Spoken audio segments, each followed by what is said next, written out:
اچھا لگتا ہے تو وہ آپ اس میں استعمال کرتے ہیں. تو I think it's fabulous, wonderful. اور اس طرح سے جو ہے وہ بہت سارا کام کیا جا سکتا ہے.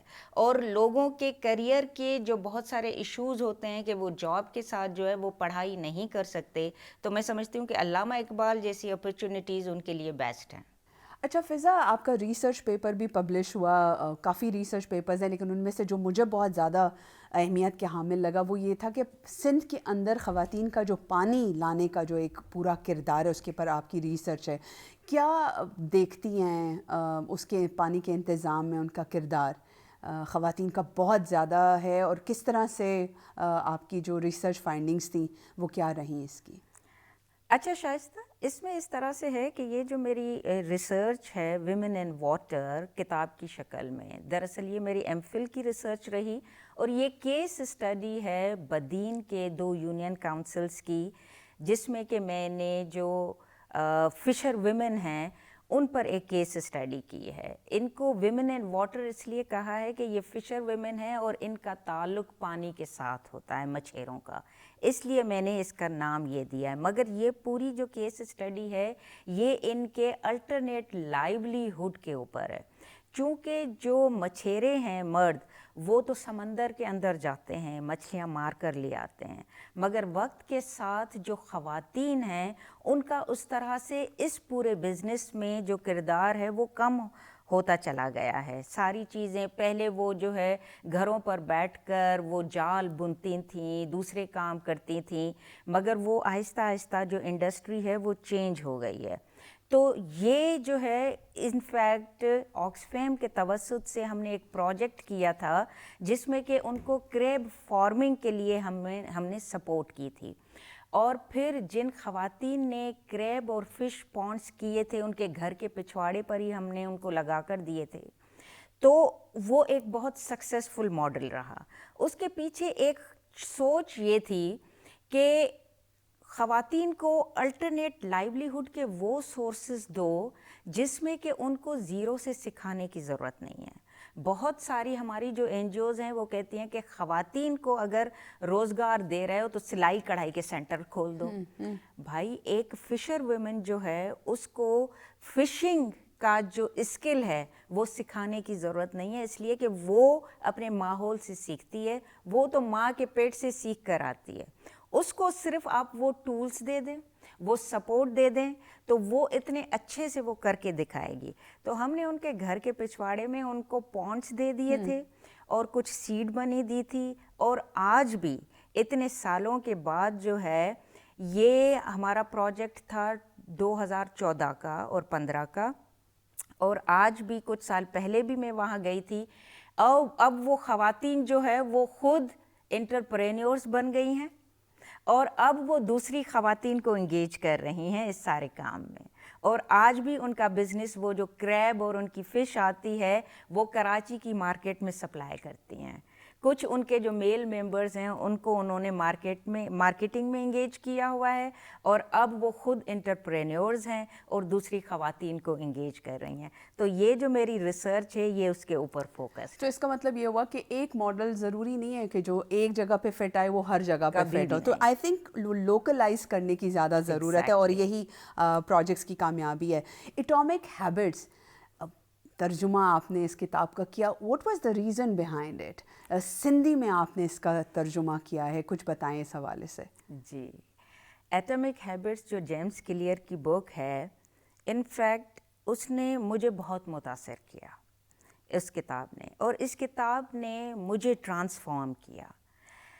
مجھے اپنی چھوٹی چھوٹی عادتوں کی اہمیت سمجھنے کے لیے اور بری عادتوں سے میں کیسے جان چھڑاؤں اور اچھی عادتیں کیسے اپناؤں، اس کی ایک سائنس اس نے بیان کی ہے ایٹمک ہیبٹس میں.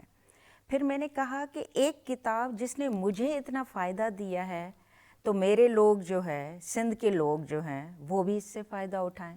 اور اس کا مجھے یہی ایک طریقہ سمجھ آیا کہ میں سندھی میں ترجمہ کر کے ان کے ساتھ شیئر کروں. پھر میں نے اس کو چیپٹر وائز ترجمہ کیا.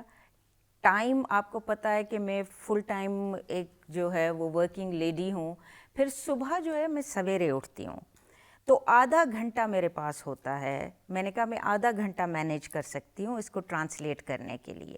تو اسی کتاب سے جو ایک ہیبٹ میں نے ایکوائر کی صبح سویرے اٹھنے کی, اس کا آدھا گھنٹہ میں روز ایک پیج جو ہے نا وہ کرتی تھی ٹرانسلیٹ. اچھا.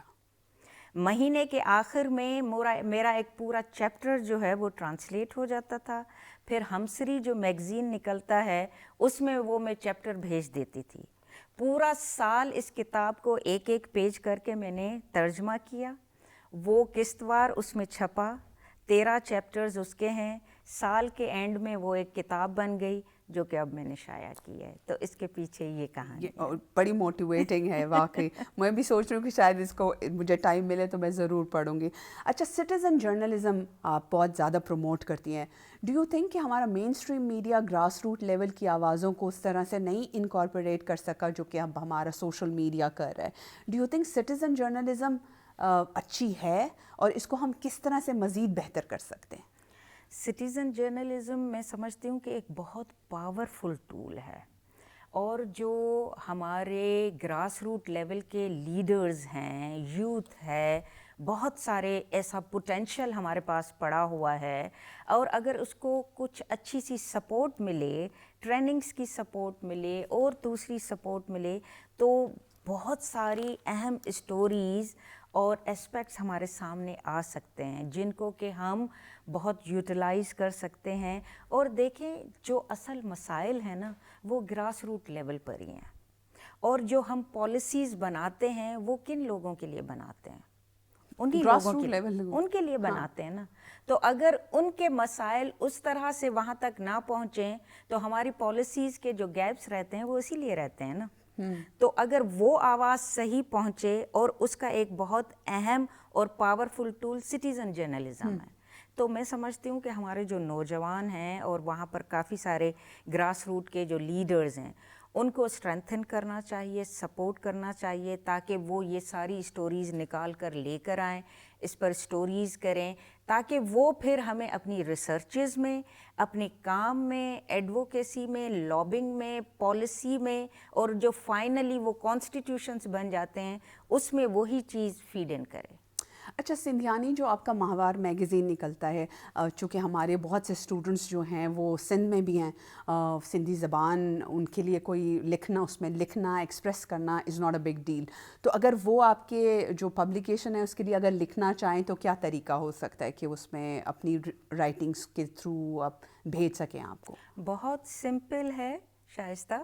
دراصل یہ سندھیانی میگزین جو انیشیٹو ہم نے لیا ہے اس کے پیچھے ایک ہی محرک ہے, وہ یہ ہے کہ جو نئے لکھنے والے ہیں, جو بڑے بڑے نام ہیں میگزینس کے, تو نئے لکھنے والے جو ہے اسپیشلی خواتین اور لڑکیاں, ان کو جگہ نہیں ملتی ہے, ان کو پتہ نہیں ہوتا ہے کہ اب یہ بڑے میگزینس میں کیسے چھپوں. تو یہ جو ہے یہ اسی لیے ہے کہ ہم ان کو انکریج کریں. تو جو ہمارا میگزین ہے وہ آن لائن میگزین ہے, اس کا ایک واٹس اپ نمبر ہے, وہ اس پر جو ہے اپنا مواد بھیج دیں, پھر جو ایڈیٹر اس کو وہ پورا دیکھ کر, اور اگر ان کا مواد جو ہے وہ پراپر ہوگا تو اور کوالٹی مواد ہوگا تو ہم چھاپ دیتے ہیں, کوئی ایشو نہیں ہے. نہ آپ کو کسی سفارش کی ضرورت ہے, نہ کسی سے کہلوانے کی ضرورت ہے, سمپلی آپ لکھیں اور بھیجیں اپنی چیز اور ہم چھاپتے ہیں اس کو. اچھا, آپ نے انیشل گفتگو میں بتایا کہ آپ بیت بازی میں جو ہے وہ اپنے مینٹور سے بھی جیت جایا کرتی تھی, تو کچھ ایسے اشعار جو آپ کو یاد ہوں, چاہے فیض احمد فیض کے ہوں یا جو بھی پوئٹ آپ کو پسند ہیں, اگر آپ ہمارے ناظرین کے لیے شیئر کر سکیں. رائٹ, میں شروعات کروں گی لطیف کے بیت سے. سر سہنی سے ہے. تکرکیے سوئی جے سیر نہ گھڑے سہنی, اگر سہنی ہے تو دریا میں تو جائے گی. تکرکیے سوئی جے سیر نہ گھڑے سہنی, ہت حیاتی ڈیہڑا ہڈیں تا نہ ہوئی. چکیے تہیں چری کئی جا ڈنس ان ڈوہی, سہنی کھے سید چے ودھو قرب کوہی, ہوں اب ہوں دموئی پر بڈیے جا بیڑا تھیا. سہنی تو ویسے بھی ڈوب جاتی, مگر وہ جو اس عشق میں ڈوبی تو اس چیز نے اس کا جو معیار ہے, اس کی جو حیثیت ہے وہ دگنی کر دی ہے.